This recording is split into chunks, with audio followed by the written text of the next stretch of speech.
बिस्मिल्लाहिर्रहमानिर्रहीम। अस्सलाम वालेकुम ख़वातीन हज़रात, मैं हूं आपका जुनैद सलीम और आप देख रहे हैं इंसाफ डिजिटल। मेरी इस दरख्वास्त के साथ कि नाजरीन, अगर आप इस खाकसार की बातों को हक़ और सच पर मबनी समझते हैं तो बराए करम अपना किरदार इसमें ज़रूर अदा करें। इसको फैलाने में, इस पैगाम को दूसरे भाइयों तक पहुँचाने में उसका एक ही तरीका है कि हमारे फ़ेसबुक और यूट्यूब चैनल को ना सिर्फ ख़ुद सब्सक्राइब करें, हमारी रहनुमाई फरमाएँ, बल्कि दूसरे अपने दोस्तों, अजीज़ों, रिश्तेदारों को भी इस जानिब ज़रूर माइल करें। नाज़रीन, सुहेल अफरीदी ने कर दिखाया। उनके कराची पहुंचने पर जो मनाज़र सोशल मीडिया पर अभी तक देखे जा रहे हैं वो बहुत ही हैरानकुन है।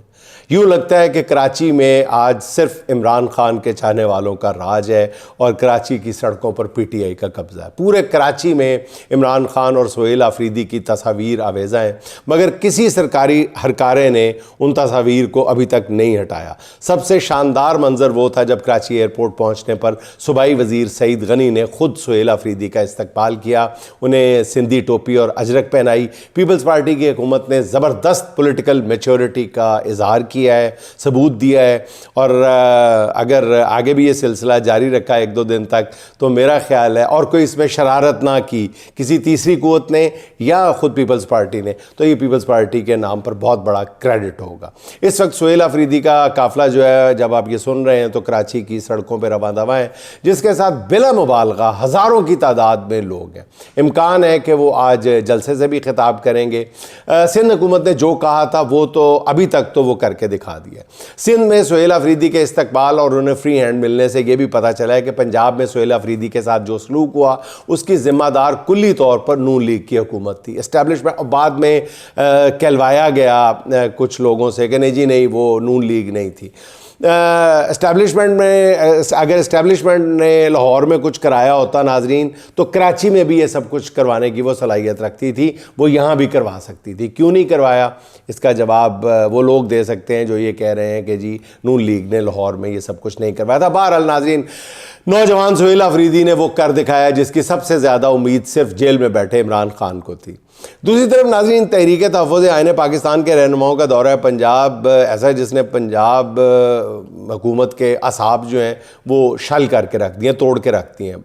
इससे पहले पीटीआई के कारकुनों पर 9 मई के नाम पर ज़मीन तंग कर दी गई थी। 9 मई एक ऐसा इल्ज़ाम है कि उसके सामने कोई कानून और फिर कोई अदालत कारगर नहीं रहती। पंजाब में तहरीक इंसाफ के कारकुन हर बुनियादी इंसानी हकूक़ से महरूम कर दिए जाते हैं, कर दिए गए हैं। लेकिन तहरीक तहफ़्फ़ुज़ आईन पाकिस्तान के रहनुमा महमूद अशकज़ई और अल्लामा राजा नासिर अब्बास ने तो 9 मई के ये दोनों हजरात जो हैं, ये तो किसी 9 मई के मुकदमे में मतलूब नहीं, ये तो किसी पुरतशद्दुद एहतजाज का हिस्सा नहीं रहे। फिर उनकी पंजाब आमद पर इस कदर खौफ क्यों? एक बड़ा सवालिया निशान है कि काफ़िले में शामिल गाड़ियों को तोड़ दिया गया, पूरे पंजाब में क्रैकडाउन करके कारकुनों की गिरफ्तारियाँ की गईं। लाहौर में पीटीआई रहनुमा यासिर गिलानी के घर को उनकी बेटियों और अहले खाना के सामने हथौड़ों से तोड़ा गया। इससे पहले गुज़िश्ता रोज़ जब तहरीक तहफ़्फ़ुज़ आईन पाकिस्तान के रहनुमा जीटी रोड से लाहौर आ रहे थे, वो आपने सुन ही लिया है, तो उन्हें नमाज़ पढ़ने की इजाज़त भी नहीं दी गई। काफ़िले में शामिल लोग असर और मगरिब की नमाज़ पढ़ने के लिए मस्जिदों में गए तो मस्जिदों को ताले लगा दिए गए। अल्लामा राजा नासिर अब्बास ने कहा कि हमें नमाज़ पढ़ने दें, जिस पर पुलिस अफसर ने कहा आपकी नमाज हो गई है, आप यहाँ से निकलें। इससे पता चलता है कि नून लीग किस कदर खौफ और घबराहट का शिकार है कि कहीं लोग सड़कों पर ना आ जाए। सबसे ज़्यादा जुल्म तो रिक्शा ड्राइवर राशिद यूसुफ के साथ हुआ, जिसे पीटीआई का कारकुन करार दे के उसके घर पे धावा बोला गया। पुलिस एहलकारों ने घर में घुसकर राशिद यूसुफ को तशद्दुद का निशाना बनाया। डरे सहमे राशिद यूसुफ को पुलिस गिरफ्तार करके साथ ले जाने लगी तो उसकी चारों बेटियां बाप से लिपट गई। इस पर एक एहलकार ने सबसे छोटी बेटी पर पिस्तौल तान ली और कहा कि पीछे हटो वरना गोली मार दूंगा, जिस पर राशिद की तबीयत बिगड़ने लगी, जिसे एहलकारों ने घसीटते हुए पुलिस वैन में डाला। उसकी बेटियों का कहना यह है कि उनके बाप पर थाने में इस कदर तशद्दुद किया गया कि वो दिल का दौरा पड़ने से इंतकाल कर गया। पुलिस ने चारों बच्चियों का बाप और बीवी का शौहर छीन लिया। इनके लिए शायद ये आम सी बात होगी, एक ख़बर हो, मगर इस माशरे में ये बच्चियाँ और ये ख़ानदान कैसे गुजर बसर करेंगे? हुक्मरानों के दिल क्यों नहीं कांपते ये सब देख कर? नून लीग में कोई खुदा खौफी नहीं है। कवालों पर पर्चे, शादियों पर धावे, अब एक रेड के नतीजे में एक रिक्शा ड्राइवर की हलाकत। इस मुल्क में कैसी नफरतों को जन्म दे रहे हैं आप? क्या आपने सदा इक़्तिदार में रहना है? अकल घास चरने चली गई, क्या हो गया है पंजाब हुकूमत को, समझ नहीं आता ईमान से। तहरीक तहफ़्फ़ुज़ आइन के आइन पाकिस्तान के रहनुमा महमूद खान अचकज़ई की सदारत में लाहौर में इजलास हुआ है, जिसमें तहरीक इंसाफ के रहनुमाओं ने भी शिरकत की है। इजलास से खिताब करते हुए सेनेटर अली ज़फ़र ने बहुत अहम गुफ्तगू की है, बहुत अहम गुफ्तगू की है। नाज़रीन, आम तौर पे हम जो धीमे मिजाज के जितने भी रहनुमा हैं PTI के, चाहे वो वकला लीडर हों या पॉलिटिकल लीडर, हम फौरी तौर पे कॉम्प्रोमाइज़ का लेबल लगा देते हैं उन पे। मैं तो हमेशा आपकी खिदमत में यही अर्ज़ करता हूँ कि जो भी इस मुल्क में रूल ऑफ लॉ चाहते हैं वो किसी पे भी, PTI के भी किसी और किसी भी दूसरे लीडर पे इतनी जल्दी फतवा ना लगाया करें। ये जो लोग कोई कोशिश कर रहे हैं उन पर भी इतनी जल्दी मुज़ाकरात की, मफाहमत की राह निकालने की कोशिश कर रहे हैं, उनको भी इखलास नीयत से देखने की कोशिश किया करें, फ़ौरन कॉम्प्रोमाइज़ का लेबल ना लगा दिया करें। सेनेटर अली ज़फ़र की बात हो रही थी, उन पर भी आम तौर पे ये कह दिया जाता है कि जनाब वो भी कम, हालांकि उनकी जो कल की गुफ्तगू है बड़ी नपे तुली, बड़ी सोच समझ के उन्होंने गुफ्तगू की है और बहुत से लोगों को दावत फ़िक्र देती हुई नज़र आती है। उनका क्या कह, उन्होंने कहा है कि इस वक्त जिस तरह के आलमी हालात बन चुके हैं, उन हालात में इमरान खान की रिहाई पाकिस्तान की ज़रूरत बन चुकी है, PTI की नहीं, पाकिस्तान की ज़रूरत बन चुकी है। उन्होंने कहा कि इमरान खान को मज़ीद जेल में रखना मुल्क में बेचैनी और अफरा तफरी को हवा देने के मतरादफ होगा। बैरिस्टर अली ज़फ़र ने तहरीक तहफ़्फ़ुज़ आइन पाकिस्तान के कायदीन से कहा कि आइंदा के लिए पॉलिसी दें जिस पर बिनोअन अमल होगा। उन्होंने कहा कि जी पंजाब के अवाम को जब भी कॉल दी गई है वो बाहर निकले हैं, चाहे उसके लिए उन्हें कोई भी कीमत चुकानी पड़ी हो।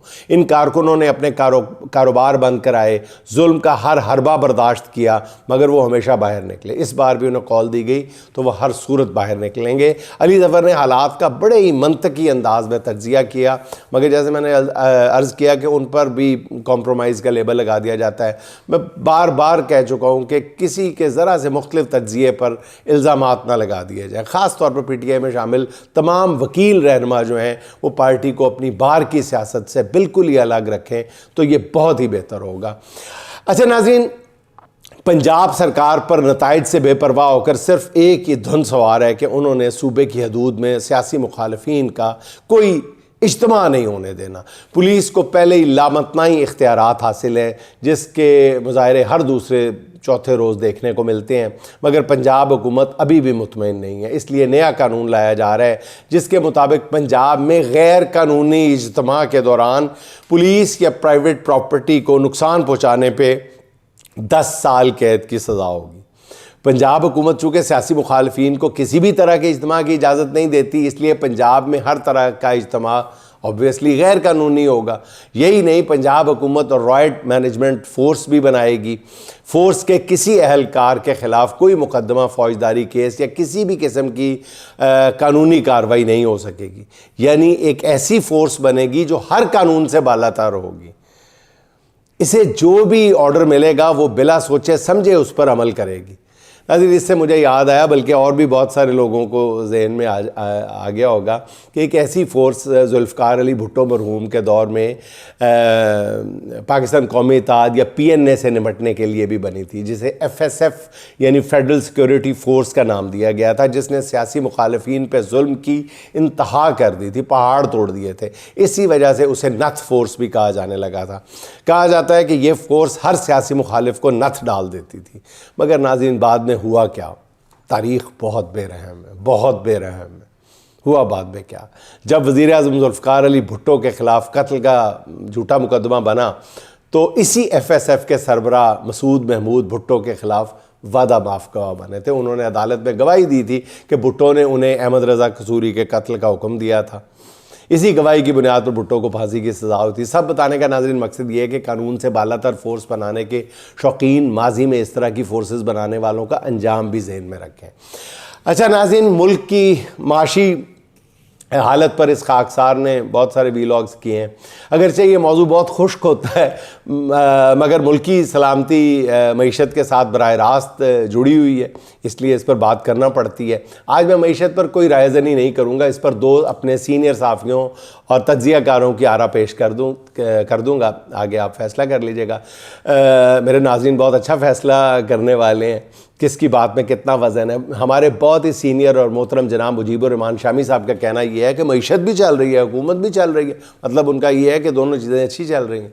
जनाब मुजीबुर रहमान शामी की राय सर आँखों पे, मगर मईशत की हकीकत क्या है इस वक्त, इस बारे में अंदर की ख़बर रखने वाले सीनियर सहाफ़ी जनाब मोहम्मद मालिक कहते हैं कि मुलाजमीन की तनख्वाहें 2015 के लेवल पर आ गई हैं। आज आम आदमी को 5 साल पहले से ज़्यादा मेहनत की ज़रूरत है। मईशत पर बहुत संजीदा मसाइल बने हुए हैं। मोहम्मद मालिक मज़ीद कहते हैं कि हुकूमत को बता दिया गया है कि आपके पास 5 से 6 महीने का वक्त है, अगर आपने तब्दीलियाँ ना की तो फिर बहुत कुछ तब्दील करना पड़ेगा। ये थी नाज़रीन 2 सीनियर तज्ज़ियाकारों की राय और ख़बर। अब आप ख़ुद अंदाज़ा लगा लें मईशत कितना चल रही है और हुकूमत कितना।